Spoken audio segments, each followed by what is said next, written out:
এবার একই বিশ্বকাপের চ্যাম্পিয়ন ও রানার আপ দলের মুখোমুখি হতে যাচ্ছে সেলেসাওরা, সেটাও আবার একই সপ্তাহের মাঝে।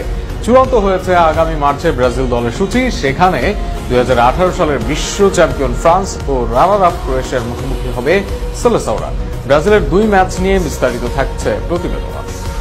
23 বছর নেই বিশ্বকাপ ব্রাজিলের ঘরে, এই আক্ষেপটাকে বোধহয় আর দীর্ঘ করতে চায় না তারা, যে কারণে গত বছরই সেলেসাওরা কোচ হিসেবে নিয়োগ দেয় অন্যতম সেরা কোচ কার্লো আনচেলত্তিকে। তবে এই কার্লোকে নিয়োগ দিয়েই তারা থেমে থাকেনি, সেখানে একের পর এক দারুণ টিমের সাথে প্রীতি ম্যাচ খেলার ব্যবস্থা করছে দল। এবার তো চূড়ান্ত হলো ব্রাজিলের ইউরোপিয়ান জায়ান্ট দলের সাথে প্রীতি ম্যাচের সচিব। মার্চে সেখানে ব্রাজিল দল খেলবে ফ্রান্সের বিপক্ষে। 2018 সালের বিশ্বকাপের চ্যাম্পিয়ন দল ফ্রান্স, 2022 বিশ্বকাপের রানার্স আপ তারা।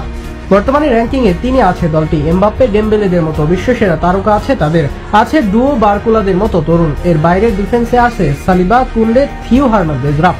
মিডে আছে শিওমিনি, কামাভিঙ্গার মতো খেলোয়াড়। এমন একটা দলের বিপক্ষে খেলে নিজেদের যাচাই করতে চাইবে যে কোনো দল, আর সেই সুযোগটাই পাচ্ছে ব্রাজিল দলও, সেটাও আবার বিশ্বকাপের আগে।